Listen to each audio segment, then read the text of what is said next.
जय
श्री राम।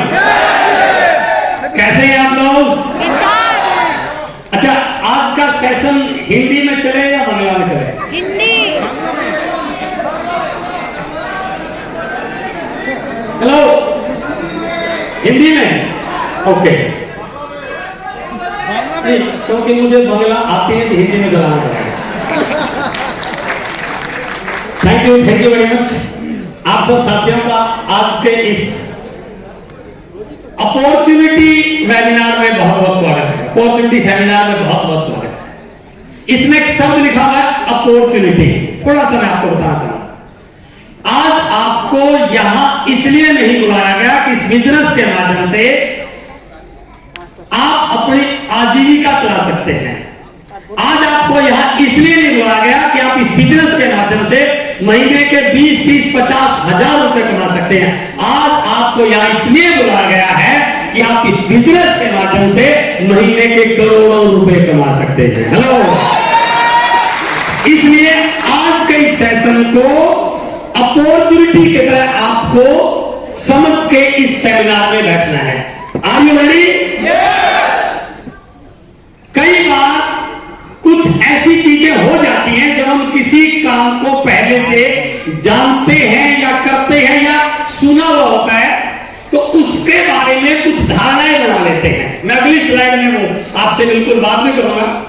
आज आपने फ्रेश माइंडसेट के साथ यहां पर बैठना, बिल्कुल फ्रेश माइंड के साथ। कुछ ऐसी चीजें मैं आपके साथ शेयर करने वाला हूं जिससे आपको लगेगा कि यदि मैं इस बिजनेस अपॉर्चुनिटी को सही ढंग से कैच कर लूं तो ये मेरी जिंदगी को बदलने वाला एक बहुत बड़ा बिजनेस बन सकता है। आप तैयार हैं उसके लिए?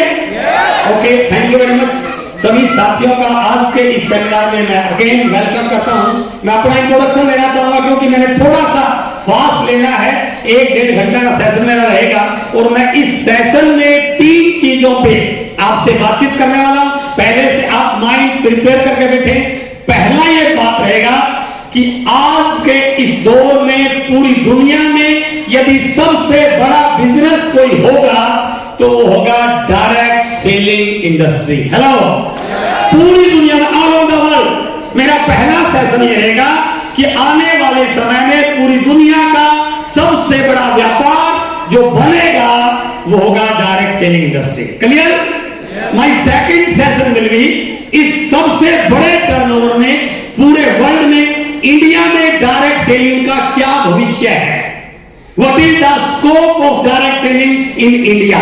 And my third point will be यदि इंडिया में डायरेक्ट सेलिंग का बहुत बड़ा स्कोप है तो what will be the position of RCM? Hello, तीनों चीजों पर अपन बातचीत करने वाले हैं। तो मैं अपनी बातचीत को शुरू करने से पहले अपना परिचय देना चाहता हूं। Myself S Atri from Haryana. आज से 21 साल पहले दुनिया की वंडरफुल बिजनेस अपॉर्चुनिटी आज आरसीएम में आने का मुझे सौभाग्य प्राप्त हुआ। इस बिजनेस में आने से पहले नेटवर्क मार्केटिंग, डायरेक्ट सेलिंग, इस चीज का मुझे कोई ज्ञान नहीं था। I was totally illiterate about this field. जो व्यक्ति पहली बार इस मीटिंग में आया है, मेरा उनके लिए स्पष्ट मैसेज है, यदि आपको इस बिजनेस के बारे में कुछ भी पता नहीं है तो इस बात से कोई फर्क नहीं पड़ता आज आपको कितना पता है, फर्क इस बात से पड़ता है कि आने के बाद आप कितना सीखने के लिए अपने आप को तैयार करते हैं। मैं नेटवर्क मार्केटिंग के बारे में कुछ नहीं जानता था। मैं हरियाणा एजुकेशन डिपार्टमेंट में मैथ लेक्चरर की पोस्ट पे काम कर रहा था। That is class 2 and gazetted post in Haryana government. दूसरा मैसेज, कई लोगों को यह लगता होगा कि शायद ये बिजनेस उन लोगों के लिए होगा जिनके पास कोई काम नहीं है। हेलो, मैं बहुत बड़ी पोस्ट क्लास 2 गजटेड पोस्ट पर काम कर रहा था इन हरियाणा एजुकेशन डिपार्टमेंट। उसके साथ साथ मेरे शहर का डिस्ट्रिक्ट हेडक्वार्टर का सबसे बड़ा मैथमेटिक्स का कोचिंग इंस्टीट्यूट चला रहा था। 6 बैच में कोचिंग के लेता था। मेरे शहर का सबसे बड़ा कोचिंग इंस्टीट्यूट। मेरे कोचिंग इंस्टीट्यूट से बहुत सारे बच्चे कॉम्पिटिटिव एग्जाम में, सिविल सर्विसेज में, आईआईटी जैसी संस्थाओं में बच्चे पार्टिसिपेट करते थे, सिलेक्ट होते थे। That type of education was provided by from my coaching centre at that time. यहां से 21 साल पहले की बात है। ना मुझे नेटवर्क मार्केटिंग का पता था, ना इस फील्ड में मेरा कोई इंटरेस्ट था। यह बिजनेस भीलवाड़ा से शुरू हुआ, राजस्थान से चलते चलते हरियाणा में गया, और हरियाणा में मेरे शहर जींद में गया, और मेरे शहर में मेरे घर के बगल में गया। हेलो, और जिसके घर के बगल वाला आरसीएम करता हो तो पड़ोसी को तब तक चैन से नहीं बैठने देता जब तक उसको ज्वाइन नहीं करा देता। ऐसा होता है ना? yes. और जैसे उस व्यक्ति ने आरसीएम बिजनेस को ज्वाइन किया, उसका नाम जानना चाहते हैं सर? yes. आज नेटवर्क मार्केटिंग के बेताज बादशाह, diamond of RCM business, mister Surendra Vatsal, एक बार जोरदार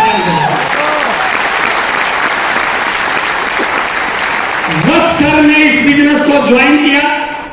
और जब उनको ज्वाइन करवाया गया तो सबसे पहले उनको यह बोला गया, आप जिन जिन लोगों को जानते हैं उन लोगों के नाम लिखिए, उन लोगों की लिस्ट बनाइए। जब भी हम किसी व्यक्ति को ज्वाइन करवाते हैं तो सबसे पहले यही बात बोलते हैं कि आप जिनको जानते हैं उनकी एक लिस्ट बनाइए।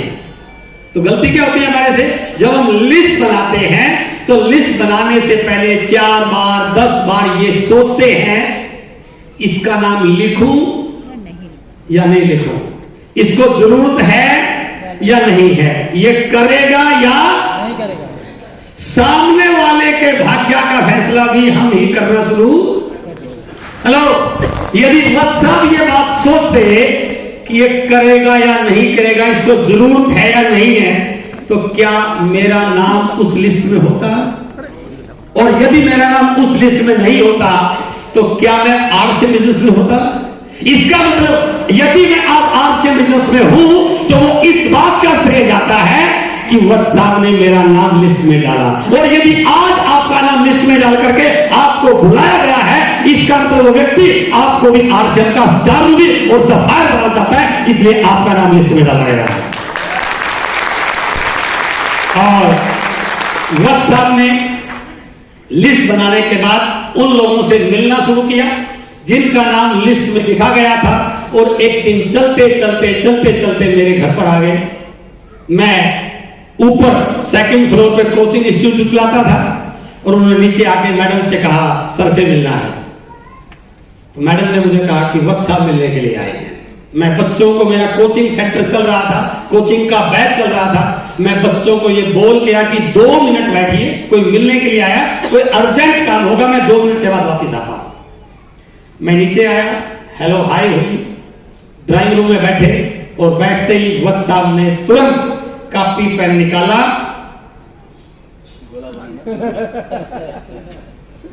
और जैसे ही कोई इस प्रकार कॉपी पे बनाता तो सामने वाला समझ जाता है मामला कुछ हो रहा है। ऐसा होता है ना? और जैसे उन्होंने गोले बनाने शुरू किए, मैं समझ गया ये कार्रवाई लंबे समय तक चलने वाली है। ये क्या बताएंगे इसका तो मुझे पता नहीं, लेकिन एक बात का मुझे पक्का पता है, यदि ये 1 घंटा निकल गया तो मेरा कोचिंग का बैच जरूर खराब हो जाएगा। और मैसेज ये जाएगा कि बच्चे ये कहेंगे सर पढ़ाने के लिए बुलाते हैं लेकिन कुछ और ही काम करते हैं।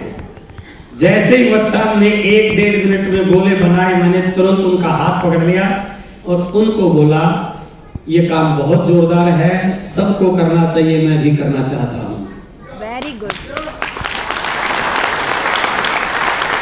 इसलिए कहा, इसलिए मैं करना चाहता था, इसलिए कि यदि मैंने इस काम को नहीं रोका तो मेरा कोचिंग का बैच खराब हो जाएगा, अर्थात मैं अपना पीछा छुड़ाने के लिए मैंने यस कर दिया। हेलो, माय थर्ड मैसेज, आपकी ज्वाइनिंग कैसे हुई, समझ के हुई, बिना समझे हुई, किसी को ऑब्लाइज करने के लिए, पीछा छुड़ाने, इस बात से कोई फर्क नहीं पड़ता कि आपने ज्वाइन कैसे किया, फर्क इस बात से पड़ता है कि ज्वाइन करने के बाद आपने क्या किया। हेलो, और मैंने तुरंत पूछा इस काम के लिए करना क्या है।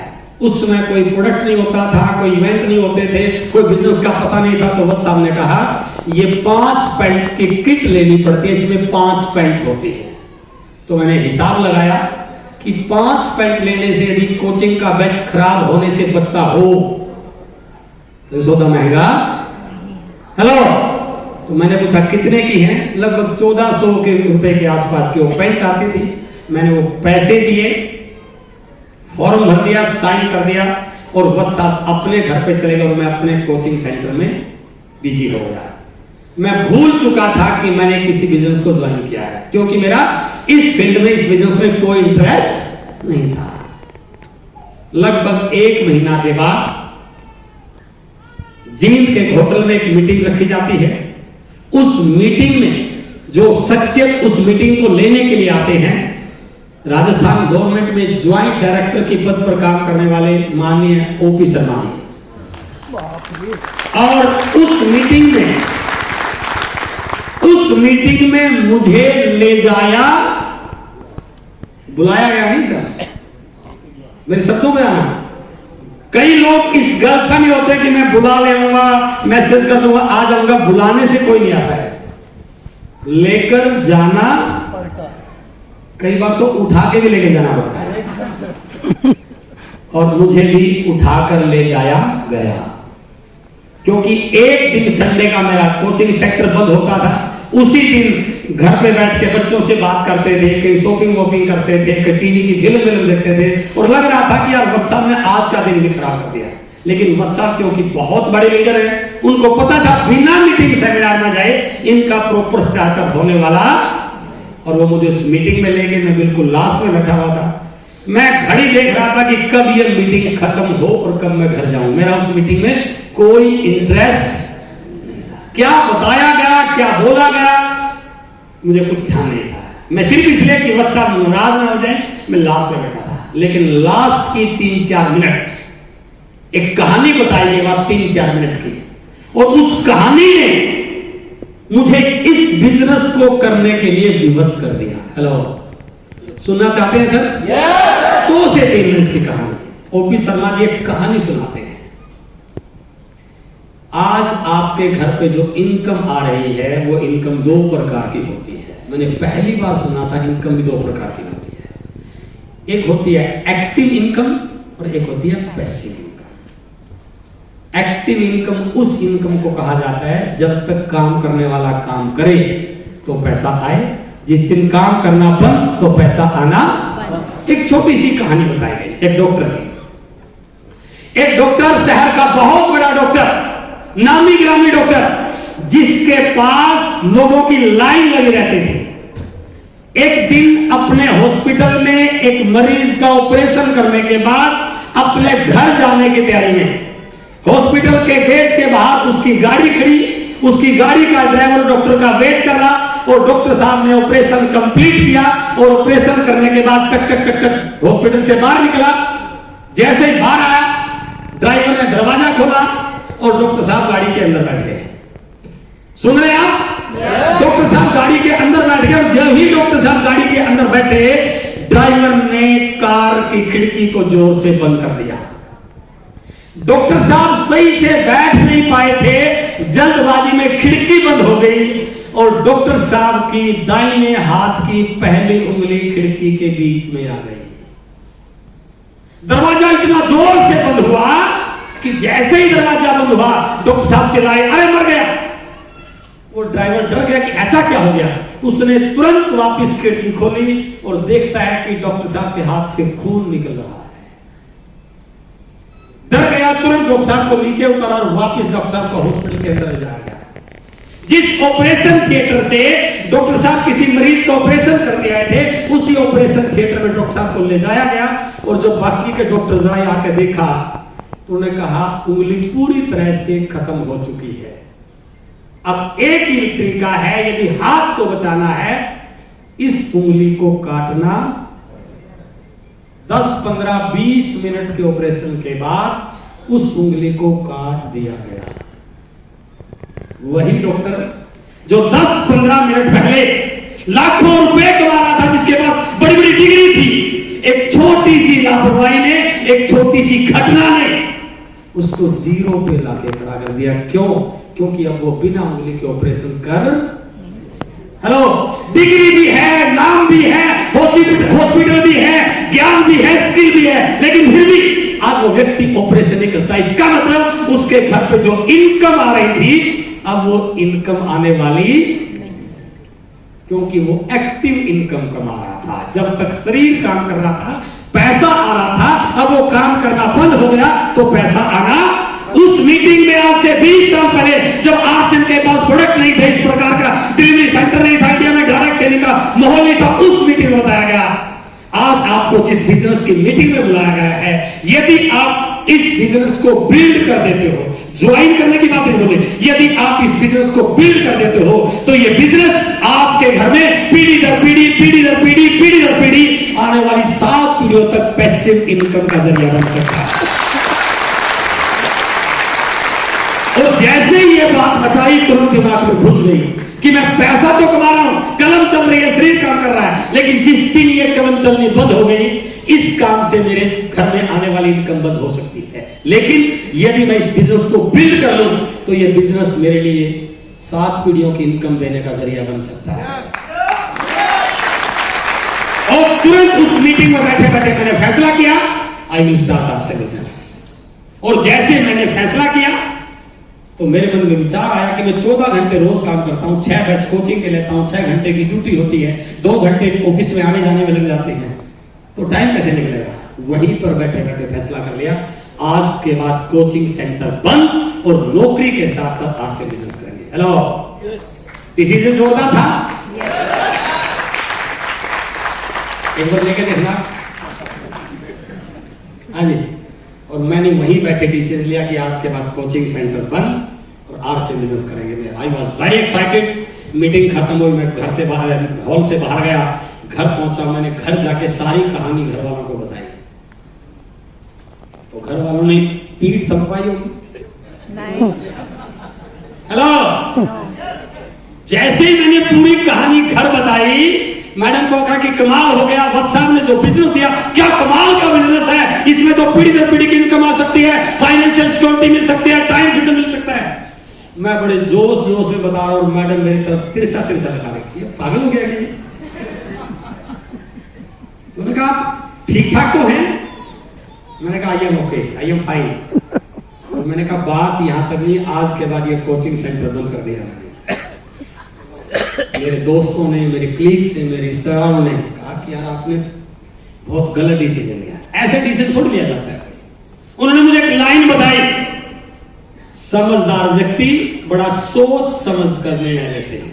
हेलो, अपनी हर जगह लिखी पढ़ते मिलते हैं नहीं? समझदार व्यक्ति बड़ा सोच समझ कर डिसीजन लेते हैं। आपका डिसीजन सही नहीं है। और मैंने उनको जवाब दिया, जब आप जाएंगे तो लोग भी आपको कहेंगे। और जब उन्होंने कहा कि समझदार व्यक्ति बड़ा सोच समझ कर निर्णय लेते हैं, मेरा रिप्लाई था बिल्कुल मैं आपकी बात से सहमत हूं कि समझदार व्यक्ति सोच समझ कर निर्णय लेते हैं, लेकिन कामयाबी की दुनिया में सफल लोग उनको कहा जाता है जो अपने लिए गए डिसीजन को सही साबित करने की हिम्मत रखते हैं। और मैंने घर वालों को बोला, मुझे आप 6 महीने का वक्त दीजिए, 6 महीने तक मैं ये सवाल निकालने भूलने वाला नहीं हूं। 6 महीने के बाद अपन फैसला करेंगे, यदि आरसीएम बिजनेस नहीं चला तो मैं दोबारा कोचिंग सेंटर को रीओपन कर लूंगा। जब आप घर में कमाने वाले होते हैं तो आपका गलत डिसीजन भी कई बार स्वीकार कर लिया जाता है। हेलो, घर वालों की मजबूरी होती है। और 6 महीने का हमारा एग्रीमेंट हो गया। घर वाले 6 महीने इस इंतजार में थे कि कब 6 महीने पूरे हो और ये दोबारा कोचिंग सेंटर खोले, और मैं इस इंतजार में था कि कब 6 महीने पूरे हो और घर वाले मुझे फ्री करें कि आप चाहे तो फुल टाइम आरसीएम कर सकते हैं। Hello, there are 2 sided decision. मैंने मेरे दोस्तों से बिजनेस का प्लान शुरू किया, रिश्तेदारों से जिनको बात करता सभी मना करते, लेकिन फिर भी कुछ लोगों ने यस किया। जितना भी नौकरी के बाद टाइम मिलता था मैं फील्ड में लगाता। धीरे धीरे मेरा नेटवर्क बनना शुरू हुआ। मेरे जैसे कुछ लोग आए और कमाल देखिए, सिर्फ एक पेंट फीस की वजह से in the 6th month I was royalty chief of RCM business, and in the 9th month I was technical chief. और जैसे मेरी रॉयल्टी का इनकम उस समय आज से 21 साल पहले मेरे कोचिंग सेंटर की एक महीना की इनकम लगभग 30-35 हजार की होती थी। ये 21 साल पहले की बात बता रहा हूं। और मेरी आरसीएम की इनकम उससे बड़ी थी। और जैसे ही वो इनकम आई, मैंने घर वालों को दोबारा इकट्ठा किया और उनसे पूछा, अब बताइए क्या करना है।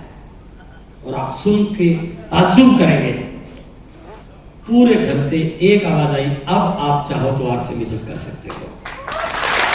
मैसेज क्या है?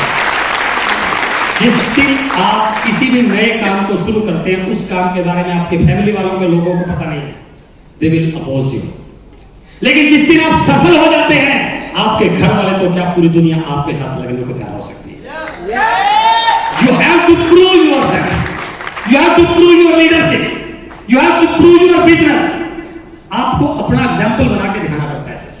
क्या ऐसा कर सकते हैं? yes. और आज मैं आपको भरोसा दिला रहा हूं, जब उस परिस्थिति में, उस प्रकार के माहौल में मैं इस बिजनेस को करके सक्सेस हो सकता हूं। आज तो आरसीएम बिजनेस का डंका बज रहा है। मैं पूरे दावे और विश्वास के साथ कहता हूं, मैंने 6 महीने में रॉयल्टी चीफ की थी। या बेटा, हर व्यक्ति 6 महीने में आरसीएम का टेक्निकल चीफ बन सकता है। बस आज आपको स्टार्ट क्या करना है, इस लाइन को समझना है कि जीतने वाले कोई अलग काम नहीं करते। जीतने वाले कोई अलग काम नहीं करते हैं, वो हर काम को अलग ढंग से करते हैं। काम वही है, काम वही है, लेकिन करने का तरीका अलग है। जब आपका करने का तरीका सही होता है ना, तो रिजल्ट आ जाता है। काम करने से चमत्कार नहीं होगा, सही काम करने से चमत्कार होगा। राइट? मैं एक एग्जांपल छोटा सा दे रहा हूं। स्टेज पे अंधेरा है, एक एग्जांपल सुनिए। स्टेज पे अंधेरा है, मुझे लगा लाइट जला देनी चाहिए, बल्ब जला देना चाहिए। मैंने देखा बनाए में कहां से जलेगा, तो मुझे लगा कि ये लेफ्ट हैंड साइड में स्विच है और यहाँ 7, 8, 10 स्विच है, इनमें से एक स्विच होगा और जैसे मैं स्विच को दबाऊंगा लाइट आ जाएगी। मैं गया, स्विच बोर्ड तक पहुंचा और जाते ही मैंने एक स्विच दबा दिया। मैंने स्विच दबा दिया, एक्शन तो किया मैंने, काम तो किया मैंने, लेकिन मेरे स्विच दबाने से लाइट नहीं जली। हेलो, इसका मतलब क्या हुआ? स्विच दबाने से लाइट नहीं जलती है सर, सही स्विच दबाने से लाइट जलती है। इसलिए जीतने वाले कोई अलग काम नहीं करते, वो हर काम को अलग ढंग से करते हैं। यदि हमें काम करने का सही तरीका समझ में आ जाए, तो रिजल्ट की मजाक क्या है कि नहीं आए, टेक्निकल की मजाक क्या है कि नहीं आए, तो हमें यह मानना पड़ेगा कि हमें सही काम करने के तरीके पर काम करना है। इसलिए I request to all of you कि आज के इस मीटिंग में थोड़ा ओपन माइंड होकर बैठे, अपने माइंड को खोल के बैठे। उस भाव से मत बैठे, पहले भी करके देख लिया, लोग तो काम नहीं कर रहे हैं, कोई तो मान नहीं रहा है, ऐसा ही होता है, बहुत उन चीजों से बाहर निकले। जो भाव आपका रहेगा, उसी प्रकार के रिजल्ट आज आपको मिलने वाले हैं। इसलिए धारणाओं से बाहर निकलिए। जो भी आपकी धारणाएं आज तक रही हैं, उनको कुछ समय के लिए साइड में कीजिए, क्योंकि मैं सबकॉन्शियस माइंड की ट्रेनिंग भी करता हूं। और मेरा मानना है, जब आप किसी भी चीज के बारे में सोचते हैं, तो 2 types of thoughts are running in your mind. One is front of the mind, कि आपको लग रहा है कि हाँ, मैं बिल्कुल कर लूंगा, मीटिंग में आया, माहौल देखा, हो जाएगा, बिल्कुल वो करेंगे। लेकिन आपके बैक ऑफ द माइंड एक थॉट प्रोसेस चल रही है जो आपको कह रही है यार पहले भी तो करके देख लिया आपने। तो इसलिए उस बैक ऑफ द माइंड जो थॉट प्रोसेस है उसको कुछ समय के लिए स्टॉप कीजिए और अपने ऊपर विश्वास कीजिए कि आज कुछ नया होने वाला है। आज का दिन मेरी लाइफ का सबसे मेमोरेबल डे होने वाला है और आज के दिन की मीटिंग के बाद मैं बिल्कुल आज एक डिसीजन लेने वाला हूं कि इस पूरे हॉल में सबसे पहले टेक्निकल मेरा आने वाला है। सोच सकते हैं विचार, जैसा आप विचार करेंगे वैसा ही रिजल्ट आपको मिलने वाले हैं। इसलिए थोड़ा सा इस बात को सोचिए कि आप जो सोच रहे हैं केवल वही सही है। हमारी गलती क्या होती है, सफलता में सबसे बड़ा रोड़ा क्या होता है, हम जिन चीजों को मान लेते हैं ना, हम उनके प्रति इतने एडामेंट हो जाते हैं कि मानते हैं कि इसके अलावा दूसरा कोई विकल्प हो ही। अब देखिए ये व्यक्ति इस साइड खड़ा है, ये व्यक्ति इस साइड खड़ा है। इस व्यक्ति ने इससे पूछा व्हाट इज दिस, इसने कहा इट इज 6। क्या कहा, 6 है ये। लेकिन जहां पर ये खड़ा है यहां से क्या दिखाई दे रहा है, अब ये इस जिद पर रहा कि ये 6 ही है, बिल्कुल 6 है, ये गलत नहीं है, ये सही बोल रहा है। लेकिन इस जिद पर रहे कि ये 6 ही है, इट इज नॉट। इसको एक एंगल से 6 दिखाई दे रहा है। यदि ये दूसरे एंगल से देखे तो ये भी बोल सकता है कि ये 6 नहीं, ये 9 है, राइट। तो आप जिन चीजों को जहां से खड़े होकर देख रहे हैं आपको क्या लग रहा है कि यही सही है, लोग नहीं काम कर रहे हैं, बिजनेस नहीं बढ़ रहा, टेक्निकल नहीं आ रहा, लाखों रुपए नहीं आ पा, वो एक एंगल है। थोड़ा सा अपनी पोजीशन बदलिए, थोड़ा सा माइंड की प्रोसेसिंग को बदलिए, थोड़ा सा स्किल को डेवलप कीजिए और दूसरे एंगल पे आके देखिए। मैं दावे से कह सकता हूं आज इस मीटिंग के बाद यहां पर बैठा हर व्यक्ति कहेगा इस बिजनेस से करोड़ रुपए महीने के कमाए जा सकते हैं। Are you ready for that? Okay, अपन बातचीत कर रहे हैं कि जिंदगी में पैसा कमाना, जो लोगों की ओपिनियन है, लोगों की धारणाएं क्या है कि पैसा कमाना इतना आसान नहीं है, बहुत मुश्किल है, कैसे होता है, इतने जल्दी नहीं आता है, बहुत मेहनत करनी पड़ती है, तरह तरह की धारणाओं से घिरे हुए हैं। आज मैं अपनी सेमिनार की शुरुआत इस बात से कर रहा हूं। पहले मैं आपसे जानना चाहता हूं इस हॉल में कितने लोग ऐसे हैं जो वास्तव में जिंदगी में अमीर बनना चाहते हैं। प्लीज, वेरी गुड, कमाल है, एक बार अपने लिए तालियां बजाएं।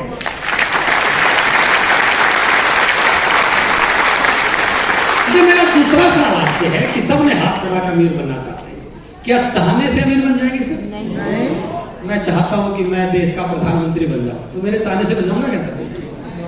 चाहना एक पार्ट है। मुझे शाम को कल मेरा सेमिनार कटक में है, तो मैं चाह रहा हूं कि मैं कटक पहुंच जाऊं, लेकिन चाहने से कटक पहुंच जाऊंगा कैसे? मुझे कटक जाने का रास्ता तो मालूम होना चाहिए, कोई व्हीकल तो मेरे पास होना चाहिए ना। तो आप सब बिल्कुल सही है कि अमीर बनना चाहते हैं, लेकिन पहले ये तो पता करना पड़ेगा कि अमीर बनने के तरीके क्या है। यदि मुझे अमीर बनने के तरीके मालूम नहीं है और मैं अमीर बनना चाह रहा हूं तो क्या अमीर बन पाऊंगा सर? तरीका तो मुझे पता होना चाहिए। तो अपन बातचीत कर रहे हैं कि अमीर कैसे बना जाए, पहले इस बात पे आ रहे हैं, राइट। और मैं एक और आपको भरोसा दिला रहा हूं, आज यहां से हर व्यक्ति बिल्कुल इस विश्वास के साथ जाएगा कि अमीर बना जा सकता है, राइट।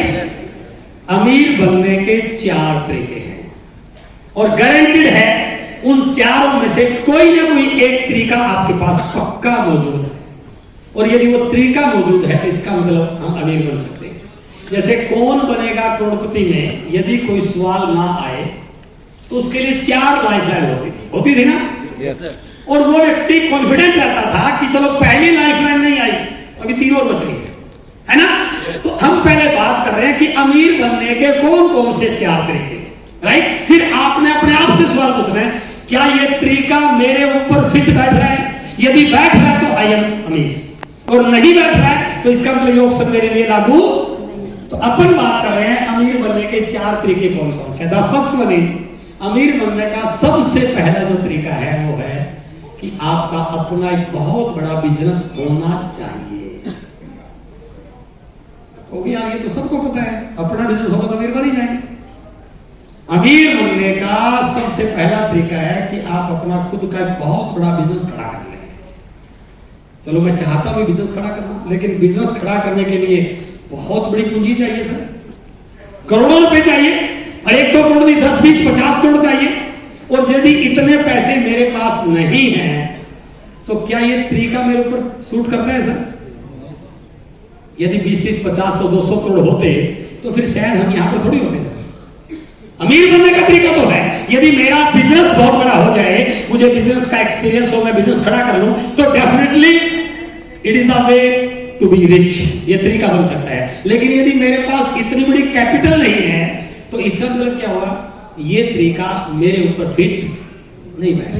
इसका मतलब पहला जो मेरा ऑप्शन था वो निकल गया, पहली लाइफलाइन खत्म हो गई। अब कितने तरीके बच गए सर? 3। हो सकता है दूसरा तरीका मेरे ऊपर फिट बैठ रहा हो, तो दूसरे तरीके बात करें सर। अमीर बनने का दूसरा तरीका है, हेलो, अमीर घर में पैदा हो, अमीर घर में पैदा हो जाए। बिल्कुल आसान है सर ये। जो अमीर घर में पैदा हो गया वो जन्मजात अमीर बन गया। लेकिन ये ऑप्शन भी अपने ऊपर लागू, क्योंकि हम तो पैदा हो ही ना सर जिस घर में पैदा हो रहा है। हाँ, हमारे बच्चों पे तो लागू हो सकता है। यदि हम अमीर बन जाए तो हमारा बेटा जन्मजात अमीर होगा, राइट?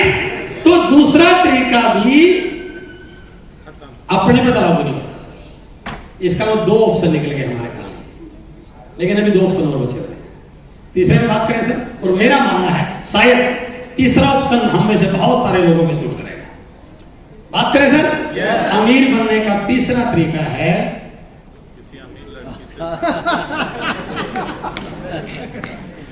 क्यों सर? कितने इस हॉल में कितने साथी ऐसे हैं जिनकी अभी शादी नहीं हुई? ये कुछ लोगों के पास ऑप्शन हो सकता है, सबके ऊपर तो नहीं है, सबके ऊपर तो, क्योंकि अपनी होली जिससे होनी थी सर, है ना? लेकिन वो अमीर लड़की अपने शादी करे तब की तो बात है ना।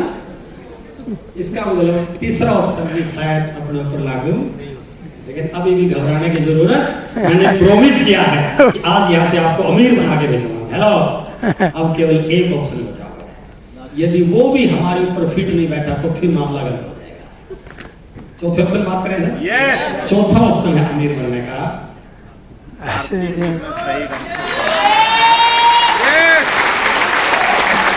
इसको लाइन को सुनना सर। यदि आज से बिजनेस सही ढंग से समझ में आ जाए, ज्वाइन करने की बात नहीं बोली मैंने सर। गलती ये होती है कि सही ढंग से समझ में आता। ज्वाइन तो बहुत लोग, ज्वाइन तो लगता क्या है, उस दुकान में यहां से सामान ले लिया होगी ज्वाइनिंग, तो ज्वाइन में क्या लगता है ना? कोई घर का किराना का सामान तो लेना था, बाजार की बजाय उस दुकान से ले लिए।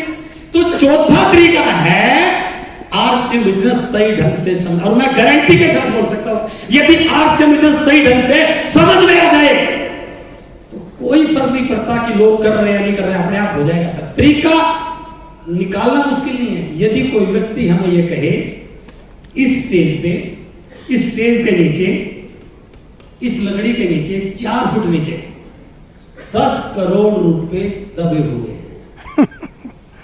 हेलो, गारंटी है, तो मैं ये इंतजार नहीं करूंगा कि कोई टूल लाओ मैं इसको निकालूं, मैं नाखूनों से फाड़ दूंगा इसको, पता चल जाए कि है। हेलो, जिस दिन आपको ये समझ में आ गया कि आज से बिजनेस वास्तव में मुझे नहीं, मेरे आने वाली पीढ़ियों को नहीं बना सकता है, मैं दावे से कहता हूं तरीका अपने आप निकलेगा, काम करने का तरीका सीखने की जरूरत नहीं है। अब मैं बात कर रहा हूं जिन लोगों के समझ में आ गया, ये लोग बैठे हुए इनके समझ में आ गया, मेरे समझ में आ गया। मैं 1-2 एग्जाम्पल आपको देना चाहता हूं जिनके समझ में आ गया, आज वो लोग आज से बिजनेस के वास्तव में अमीर बन चुके हैं। देखिए, जिनके समझ में आ गया उनकी जिंदगी बदल गई सर। ये एक व्यक्ति है यूपी से, आरसीएम से पहले राजमिस्त्री थे। किसी ने बताया आरसीएम बिजनेस अमीर बना सकता है।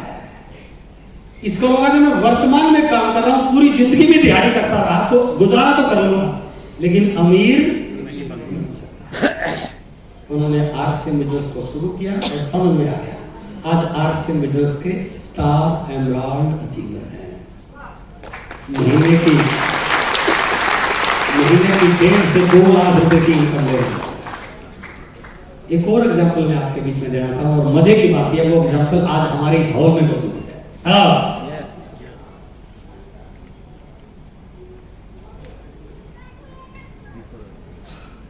आरसीएम से पहले टैक्सी ड्राइवर 2-3 हजार रुपए की नौकरी करने वाला व्यक्ति, पढ़ाई लिखाई सिर्फ 5वीं 6वीं पास, आरसीएम की किसी मीटिंग में गया और वहां बताइए जिंदगी बदलने का काम है। समझ में आ गया इस काम से तो जिंदगी नहीं बदल सकती। आरसीएम ज्वाइन किया, सकल सूरत बदल गई सर, और आज आरसीएम के रूबी अचीवर हैं अजय पाल। महीने की 2.5 से 3 लाख रुपए की महाराष्ट्र से बिलोंग करते हैं, और बाई चांस लकीली आज अजय पाल जी हमारे बीच में। हेलो, लाइव एग्जाम्पल कर रहे हैं, मिलना चाहते हैं कि जोरदार तालियों के बीच में रूबी अचीवर अजय पाल।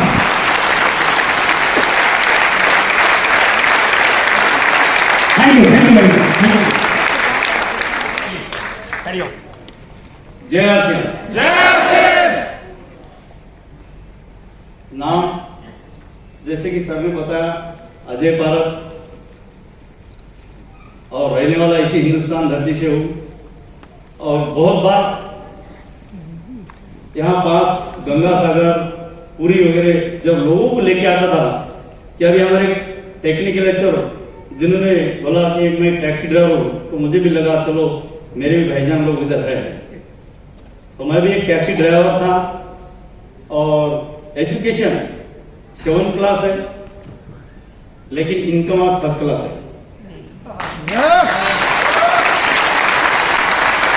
और मजे की बात है, मैं पहले 50 रुपए दिहाड़ी से काम करता था, और ऐसे हमारे महाराष्ट्र में एक नागपुर है, सभी को पता है, मेरे गांव से लगभग 300 किलोमीटर है, और मुझे भी किसी ने जबरदस्ती उस गाड़ी का ड्राइवर बन के वहां पे लेके गए, और माननीय आज जो यहाँ पे जो इंसान आए हैं उनका एक सेमिनार था उस हिंदी साहित्य सभागृह में, और जैसे सर ने बोला मैं भी वैसा पीछे बैठा था, लेकिन सर के मुंह से कुछ बातें मैंने सुनी, और सर का जो किताब है जो पहली बार सर ने दिखाया था, इधर लेफ्ट साइड में था लॉक्स एंड कीज, और उधर की लेफ्ट साइड में था सोच बदलो तो सितारे बदल जाएंगे, क्योंकि मेरा भी सोच इतना था पहले कि मैं नहीं कर सकता, मैं एक ड्राइवर हूं, मैं नहीं कर सकता, लेकिन सर का एक जो सोच बदलो सितारे किताब है उसमें 47 नंबर का पेज है, उसने मेरी जिंदगी को 180 डिग्री से बदल दिया सर। उसका नाम है सोच बदलो सितारे। आप जैसा जीवन जीना चाहते उस तरीके से सोचना पड़ेगा, और सर ने मेरे जिंदगी के बारे में थोड़ा बोला है, तो मैं बिल्कुल जैसे सर ने बोला तो मैं देख रहा था, और ये स्लाइड शायद मैंने वहां पे देखा था, लेकिन मेरा भी उस वक्त शादी हो चुका था, अब ये 49 है, और लड़की का भी शादी हो चुका है। और मजे की बात है उस नागपुर प्रोग्राम में मुझे बुलाया गया, टेस्ट मुझे कुछ पता नहीं, मैंने बोला मेरा नाम पुसद है, क्योंकि मेरे गांव का नाम पुसद है, और मुझे पुसद का बहुत बड़ा नाम करना है, और आप सभी को पता है, जितने भी लोग पुराने लोगों को पता है कि रेड कॉर्पोरेट सेलिब्रेशन पहला मेरे गांव में हुआ, 2000 के लोग ऊपर थे, आज तक उसका मतलब गुणगान है। जो आप सोचते हैं वो 100% होता है, यहाँ हमें सोचना है। और जैसे हमारे टेक्निकल भाई आए थे, उन्हें बोला गया था कि भाई जो आपका हाईएस्ट चेक कितना है, मैं भी मेरे हाईएस्ट चेक के बारे में बोलना चाहता हूँ सर। आज एक शानदार लग्जरी लाइफ है, मेरा लास्ट जो चेक है 2,76,338,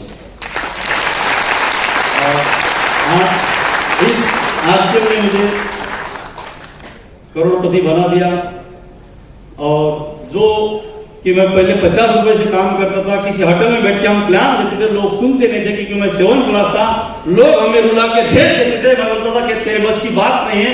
हम बार बार सर का सीढ़ी सुनते थे, सर का एक सीढ़ी था कामयाबी का राज, सर ने उसमें बोला था, आज शायद उसकी कुछ बातें बोली है सर ने कि ये बिजनेस 6 महीने बाद आपको सिखाता है, उसके बाद आज शानदार खुद को ऑफिस है, बिल्कुल लग्जरी लाइफ है। और पिछले महीने में मैं यहाँ पे आया था, और हमारे जो पिकअप सेंटर भाई कल हम उनसे मिले तो बोले कल प्रोग्राम है सर का, इसलिए हम यहाँ पे कुछ लोग यहाँ से आए, कुछ हुबली से और कुछ प्रॉपर यहाँ के भी हैं। ओके, थैंक यू सर, इतना ही बोलते मुझे। Thank you very much. Point ये था कि यदि समझ में आ जाए, जब तक समझ में नहीं आता तब तक चैलेंज रहता है सर। समझ में आ जाए तो तरीका अपने आप निकल आता है। किसी वजह से इसमें टेक्निकल इशू है। मेरा कहने का मतलब क्या हुआ, किसी भी काम को जब आप करते हैं तो करने से पहले हो सकता है उसके बारे में आपको पूरी जानकारी हो, लेकिन जब आप करते हैं तो आपको जाना क्या है, उस प्रोसेस की यदि सारी टेक्निक एक व्यक्ति सीखने के लिए तैयार हो जाए तो रिजल्ट ऑटोमेटिक अपने आप आना शुरू हो जाते हैं। इस बिजनेस की शुरुआत आपने की। बिजनेस की शुरुआत करने के लिए आपने अपने घर के प्रोडक्ट को परचेज किया, अपने प्रोडक्ट को यूज किया, उसके बाद एक विश्वास पैदा किया कि क्या ये प्रोडक्ट वास्तव में मेरे घर पर यूज करने के लायक है। यदि आपका विश्वास बना यस कि ये बिल्कुल मेरे घर पर यूज करने के लायक है, सबसे बड़ा कॉन्फिडेंस आपका तब बनता है जब आपको प्रोडक्ट पर बिलीव हो जाता है। जब आपको प्रोडक्ट पर बिलीव हो जाता है तो आप सामने वाले को सीना ठोकर बोल सकते हैं कि इस प्रोडक्ट को मैंने यूज किया और यूज करने के बाद मेरे घर में आज इस प्रोडक्ट की वजह से ये रिजल्ट आए हैं। और जिस वजह से आपका कॉन्फिडेंस बढ़ता है तो वास्तव में वो कॉन्फिडेंस लोगों के अंदर ट्रांसफर होता है। पहली बार जब व्यक्ति ज्वाइन करता है, जब वो सामने वाले से बात करता है तो बात करते समय सामने वाले को ये नहीं पता आपकी कंपनी कैसी है, सामने वाले को ये नहीं पता आपका प्लान कैसा है, सामने वाले को ये नहीं पता आपकी इनकम क्या है, लेकिन सामने वाला आपके कॉन्फिडेंस को देखता है। यदि आपका कॉन्फिडेंस एकदम शानदार होता है तो उस कॉन्फिडेंस का प्रभाव सामने वाले पर जाता ही जाता है।